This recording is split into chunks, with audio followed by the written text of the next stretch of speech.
I'm Alpher of Alpher and Omega, and this is Alpher Draws It. Hey yo! So, welcome back to Loot Corner. Today we'll be doing a little intro video on Alpher Draws It.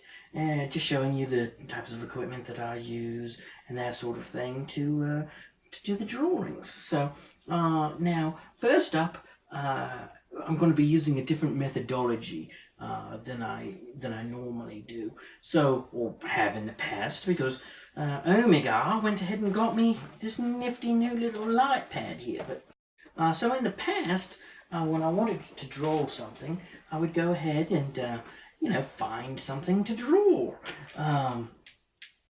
Most recently, I've been doing a Transformers G1 image of Optimus Prime and Megatron, which you can see here. And my previous methodology was I would go ahead and take a soft leaded pencil, usually an F or an HB graphite, and go ahead and darken that in on the back. And then that would give me, when I went ahead and drew it on the front, it would go ahead and lay down some guidelines for myself, which, if you can see here, this is the work in progress that I'm currently working on. You can see that there are still pencil lines on some of the areas where I need to shade for Megatron. So, and in the background as well, because I haven't done that as yet. But, so now with this light pad, it will go ahead and take the place of having to put the graphite on the back, and so I can just go ahead and print up whatever image I want to do. I go ahead and lay it down on the page. I'll have to tape it down to make sure it doesn't move about, and then go ahead and just go over it, and then I can move away my light pad, and bada bing bada boom, Bob's your uncle. So that's how I'll be doing it in the videos. But if you don't have a light pad, you can just go ahead and any old number 2 pencil will work. You just have to darken in the areas that you're going to draw on. I don't know if you can see on there. Let me put it down here. You might be able to get a better look. You can actually see where the drawing has gone and the lines have come off onto the transfer page.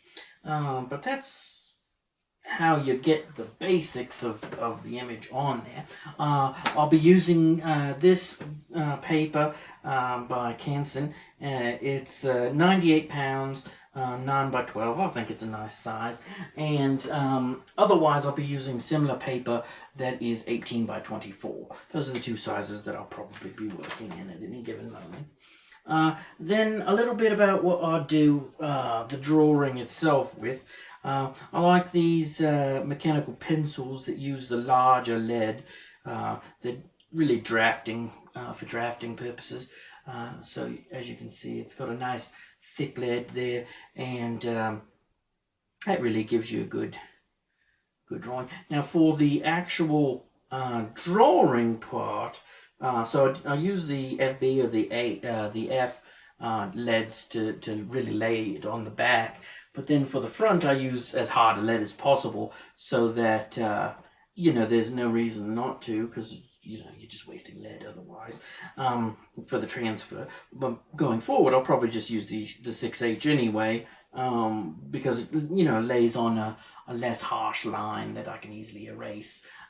And I recommend for that getting some of the white plastic erasers. They work really well to take up pencil marks. So now that's to get the initial image in, but once we've got the initial image, then it's a matter of inking. Oh, and here's one of my little sharpeners for that.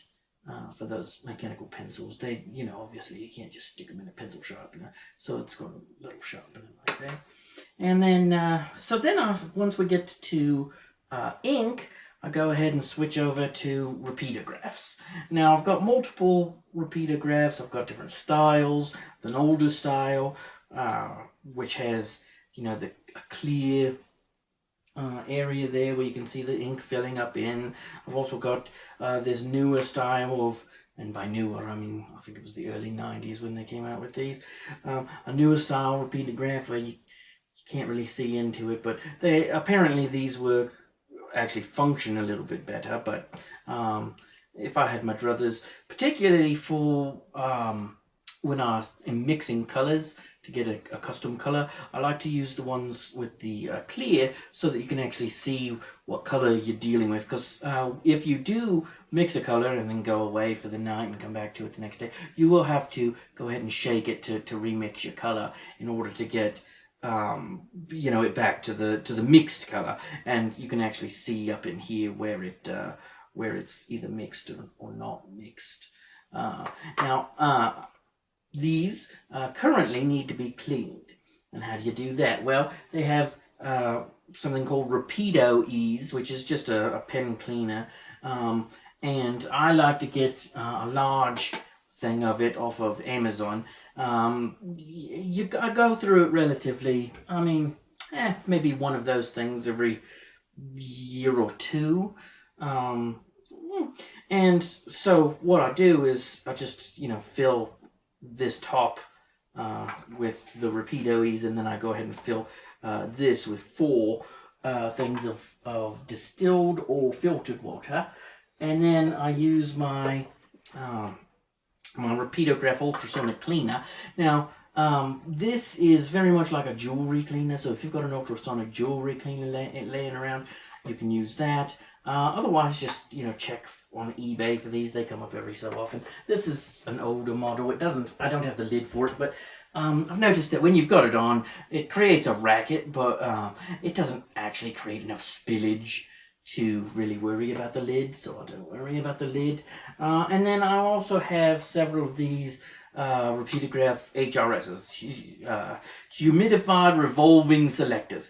Normally they come with a clamp, but I don't use them on the table because they take up too much space, so I leave the clamp off.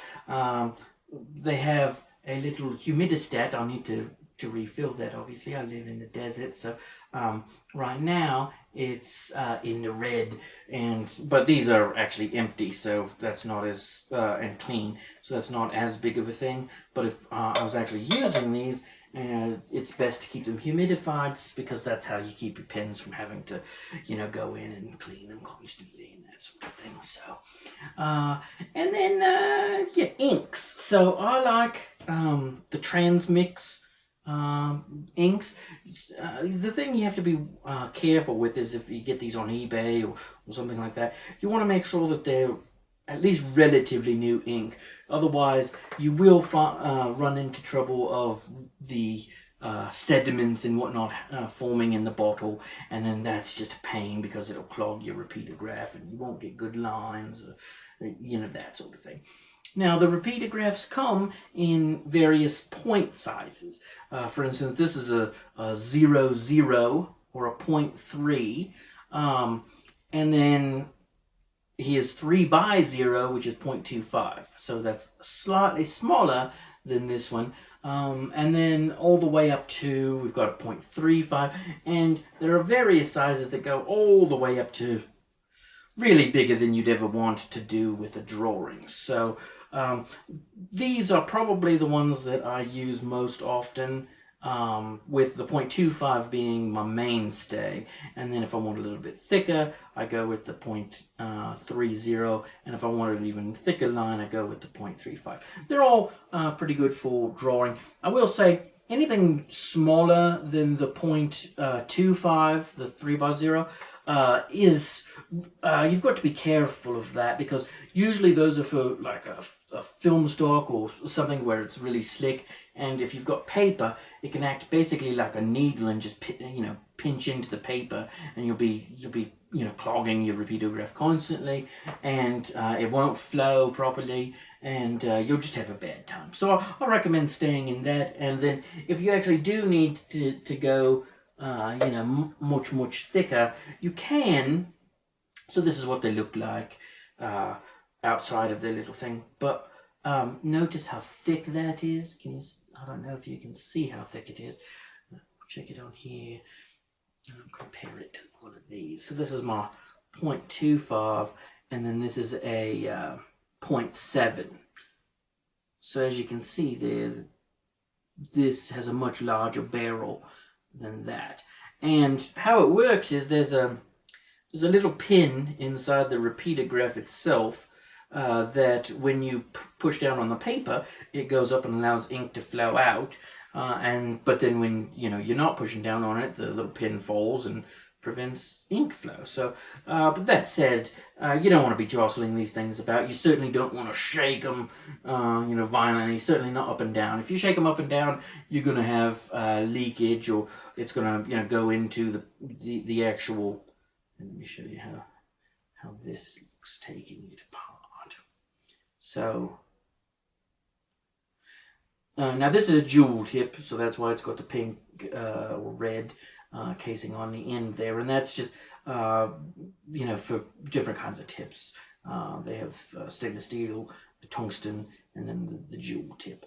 But there's a little air hole right there, and if you shake it up and down, what's going to happen is you're going to force ink out through that air hole, which will prevent it from properly flowing when you're wanting to actually use the pen, and then you're going to have to unassemble it or use your ultrasonic cleaner, and it's just a pain. So really, if you're having trouble getting the ink flowing, a left to right, lateral movement is the way to go. That works best to get the ink in without. And then also, you can do it like a pack of cigarettes. You can tamp down backwards. Now this is not like this.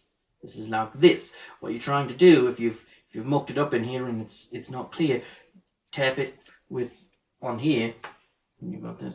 Tap it and then give it a little sideways jiggle, and it should, unless you've actually clogged it with debris or a little bit of sediment or something from your inks. Now about inks. So here you can see this bottle has started to get sediment, and that's because this bottle was done in February of 1989. So if you ever get some that actually have this number down here, that is the date of the ink. So this is 92. Yeah, so these inks are relatively old, and I'm just very careful with how I fill my reservoirs and that sort of thing. Now, it should be noted that the older reservoirs were actually bigger, and so even when I use these pens, sometimes I'll switch out the reservoir, particularly if I know that I'm going to be using a lot of the color.